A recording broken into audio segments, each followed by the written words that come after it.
American president ഇറാന് മേൽ നല്ല കലിപ്പായി തുടങ്ങി. മാത്രമല്ല ഇറാന്റെ വെനിസൂല ആക്രമിച്ചു കഴിഞ്ഞിട്ട് അവിടുത്തെ ആക്ടിംഗ് പ്രസിഡന്റാണ് എന്ന് പറയുമ്പോൾ ഇറാന് നേരെയും വാളെടുത്തു കഴിഞ്ഞു അമേരിക്കൻ പ്രസിഡന്റ്. വാണിജ്യ ബന്ധമുള്ള ഇറാനുമായി സ്നേഹം പങ്കുവയ്ക്കുന്ന രാജ്യങ്ങൾക്ക് മേൽ 25% അധിക തീരുവ ചുമത്തുമെന്ന് അമേരിക്കൻ പ്രസിഡന്റ് ഭീഷണി വന്നിട്ടുണ്ട്.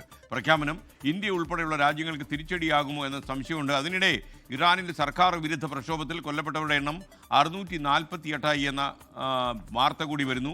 കൂടുതൽ വിവരങ്ങൾ നൽകാൻ നമുക്കിപ്പോൾ മധു കൊട്ടാരക്കര ചേരുകയാണ്. മധു, ഗുഡ് മോർണിംഗ്. ശരിക്കും പറഞ്ഞു കഴിഞ്ഞാൽ ലോകരാജ്യങ്ങൾക്ക് കടുത്ത ഭീഷണിയാണ് ഓരോ ദിവസവും രാവിലെ ട്രംപ് അന്ത്യശാസനമായി നൽകുന്നത്. Good morning.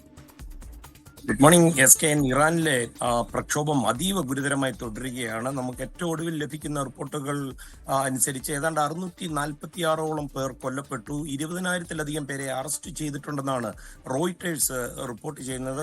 ഇതില് ഏതാണ്ട് 100-ലധികം ഇറാന്റെ സൈനികരും ഉൾപ്പെടുന്നതായിട്ട് പറയുന്നു. ഇറാൻ ചില US സൈനിക കേന്ദ്രങ്ങളും അതുപോലെ US-ന്റെ കോൺസുലേറ്റുകൾ പോലുള്ള ചില സ്ഥാപനങ്ങളും ലക്ഷ്യമിടുന്നതായിട്ടുള്ള റിപ്പോർട്ടുകൾ വരുന്നുണ്ടായിരുന്നു. ഇതിന്റെ മറുപടിയായിട്ടാണ് ഇന്ന് എയർഫോഴ്സ് 1-ൽ വെച്ച് ഡൊണാൾഡ് ട്രംപ് പ്രതികരിച്ചിരിക്കുന്നത്. അമേരിക്കയുടെ ഏതെങ്കിലും സൈനിക താവളങ്ങൾക്ക് നേരെയോ ഇറാൻ ആക്രമണം അഴിച്ചുവിടുകയാണെന്നുണ്ടെങ്കിൽ ഏറ്റവും വലിയ പ്രഹരം ഇറാൻ ഇതുവരെ കണ്ടിട്ടില്ലാത്ത രീതിയിലുള്ള തിരിച്ചടി ഉണ്ടായിരിക്കുമെന്നാണ് ട്രംപ് പറയുന്നത്. ഇത് കൂടാതെ ട്രംപ് താരിഫ് ഏർപ്പെടുത്തും, അല്ലെങ്കിൽ ഇറാനുമായിട്ട് ബന്ധപ്പെടുന്ന രാജ്യങ്ങൾക്ക് കൂടുതൽ അധിക തീരുവ ഏർപ്പെടുത്തുമെന്നുള്ള ഒരു പ്രഖ്യാപനം വന്നിട്ടുണ്ട്. ഏതാണ്ട് 25% വരും. ഇത് ചൈന, ഇന്ത്യ പോലുള്ള രാജ്യങ്ങളാണ് ഇറാനുമായിട്ട് ഇപ്പോൾ നിലവിൽ കൂടുതൽ വാണിജ്യ രീതിയിൽ മുന്നോട്ട് പോയിക്കൊണ്ടിരിക്കുന്നത്. ഇത് കൂടാതെ ഇലോൺ മസ്കുമായി ചേർന്ന് സ്റ്റാർലിങ്കിന്റെ ഇന്റർനെറ്റ് ഈ പ്രക്ഷോഭകാരികൾക്ക് നൽകുവാനുള്ള ചർച്ചകളും നടക്കുന്നുണ്ട്. അതേസമയം ഇറാന്റെ പ്രതികരണം വളരെ ശക്തമായ ഭാഷയിൽ തന്നെ വന്നിട്ടുണ്ട്. അമേരിക്കയുമായി നേരിട്ടൊരു യുദ്ധത്തിന് വേണ്ടി വന്നാൽ തയ്യാറാണെന്നുള്ള പ്രഖ്യാപനങ്ങൾ അവരുടെ പല ഭാഗത്തു നിന്നും വരുന്നുണ്ട്. തന്നെയുമല്ല, ട്രംപിന്റെ പ്രതിനിധി സ്റ്റീവ് വിറ്റ്കോഫുമായി അവരുടെ വിദേശകാര്യ മന്ത്രി സംസാരിക്കുകയും ചെയ്തിട്ടുണ്ട്. എന്നാൽ വൈറ്റ് ഹൗസ് പറയുന്നത് പരസ്യമായി അവർ പറയുന്നതല്ല, സ്വകാര്യ സംഭാഷണങ്ങളിൽ പറയുന്നതെന്നാണ്.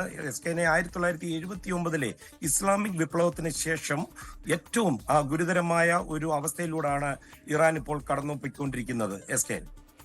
Okay, thank you. മധു കൊട്ടാരക്കരയാണ്. കൊട്ടാരക്കരയിൽ നിന്ന് ചേർന്ന് ചില പ്രേക്ഷകർ ചോദിക്കുന്നുണ്ട്, മധു നാട്ടിൽ തന്നെയാണോ?